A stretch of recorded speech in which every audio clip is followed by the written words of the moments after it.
Alors, mesdames et messieurs, bonjour et bonsoir. Voilà, donc pour ceux qui ont regardé le premier numéro de l'émission Sur la table, donc voilà, on a parlé de Eddie You, on a parlé de M. Chico, on a parlé de M. Kader et tout. Donc, droit de réponse, comme l'a dit M. Chico, il nous a envoyé une vidéo suite à la diffusion de l'émission. Il a parlé de Eddie You, il essaie d'éclaircir les choses. Il essaie aussi de dire que voilà, forcément, peut-être Kader nous a payé pour faire cette vidéo ou l'entourage de Kader et tout. En tout cas, je ne veux pas trop parler. La vidéo est là. Let's go. Mon ami, la monnaie. Fight! J'ai été le premier à prendre cette affaire et d'en faire quelque chose. Bravo. Et félicitations pour ta nouvelle émission. Je t'encourage. Vous allez pouvoir débattre de beaucoup de sujets dont les Nigériens sont intéressés. Mais quand ça vient au sujet de Chico et de Eddie You et de Kader, je pense que là, quand même, mon ami, tu es allé un peu dans le désert, quoi.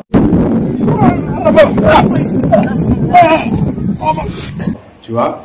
Donc, j'admire le fait que tu aies parlé des ambitions qu'on a discuté ensemble lorsque je vous ai invité tous les influenceurs. On a dit non, on a réfléchi des choses qu'on allait développer. Et j'ai commencé. J'ai participé à des événements, j'ai soutenu les acteurs dans l'initiative parce que j'y crois et je crois encore en vous au Niger. Et l'objectif, c'était d'aider chacun d'entre vous à devenir des multimillionnaires, faire développer vos entreprises et faire développer le digital au Niger. Ça, je pense que j'ai fait ma part jusqu'aujourd'hui. Mais sur ce sujet dont on parle, ce sujet d'Eddie You, ce sujet de Chico et Kader, ce sujet-là, je pense que vous n'avez pas toutes les informations. La première des choses, c'est quoi? C'est que moi, j'ai commencé à dénoncer ces choses depuis décembre.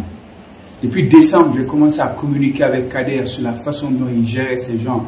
Et non, ce n'est pas normal de ne pas payer ses employés quand c'est une ONG. Si tu as une entreprise privée comme la tienne, tu galères 1 mois, 2 mois, les clients ne payent pas. Tu peux dire à tes employés, ok, il n'y a pas de problème, les gars, je ne peux pas vous payer.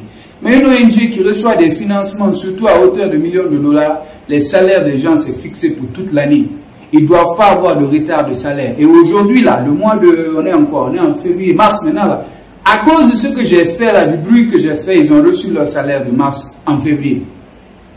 Alors pourquoi avant on ne leur donnait pas leur salaire à temps? Pourquoi avant on leur faisait souffrir pour avoir leur salaire? Pourquoi avant on les humiliait pour avoir leur salaire? C'est pour ça que je me suis battu. Et au-delà de ça, qu'est-ce qui s'est passé? La personne avec qui je suis en train de faire ces choses-là a une même habitude que lorsque vous ne vous entendez pas, lorsque tu t'arrêtes, que tu dises la vérité, quand il veut se débarrasser de toi en tant qu'étranger, d'abord il te frustre, dans le travail. Ensuite, il te pousse à démissionner. Et quand tu pars, il regroupe tous les étudiants, comme il le fait maintenant, là, il a toujours fait. Et il gâte ton nom à toutes ces personnes. Moi, ma réputation est beaucoup plus grande que Eddie You. Ma réputation est beaucoup plus grande que celle de Kader. À travers l'Afrique et à travers le monde. Donc moi, je ne peux pas accepter que Kader détruise ma réputation sur des faits qui ne sont pas vrais. Donc, vu que j'avais déjà constaté les choses qui se passent à l'intérieur de l'organisation, j'ai alerté les organisations qui nous financent et ceux qui sont responsables.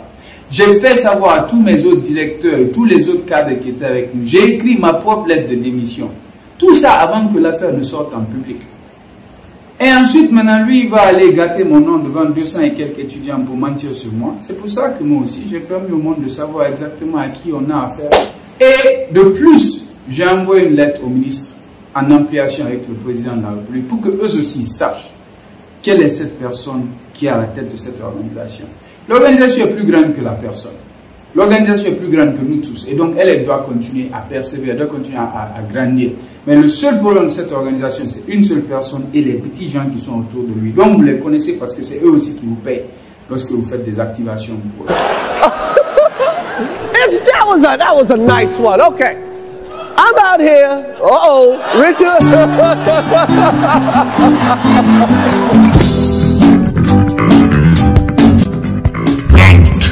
Fight! Eh bien, monsieur Chico, vous n'êtes pas trompé. Hein? Ici, on est dans le désert, dans le Sahara. Et si vous regardez un peu partout, vous verrez que des chameaux. Voilà. Il faut aussi noter que M. Kader, ni l'équipe de M. Kader, personne ne nous a contacté pour quoi que ce soit, M. Chico. Donc franchement, rassurez-vous, on a vu un matin sur la table cette histoire et on l'a remis sur la table. Donc vraiment, il n'y a rien qu'on a innové, il n'y a rien qu'on a ajouté, il n'y a rien qu'on a dit, on a juste mis sur la table et voilà. Donc, entre-temps, je voulais envoyer un petit message à M. Kader. M. Kader, si vous voyez cette vidéo, il faut vous dire que c'est peut-être l'occasion pour vous de vous exprimer, voilà, à travers, parce que c'est le meilleur canal sur la table, l'émission sur la table de Focus de 2-7. En tout cas, que ce soit vous, que ce soit quelqu'un de votre entourage, la table est là, hein, elle est là, posée sur la table et on va débattre ça. Les gens qui sont là, les gens qui regardent, essayez de débattre encore dans les commentaires. Ça peut être le prochain numéro, on ne sait jamais. Et c'est de ça qu'il s'agit. Parce que sur la table, rien ne se perd, rien ne se transforme et tout se dit. Focus 227. C'est Magandana Funchega.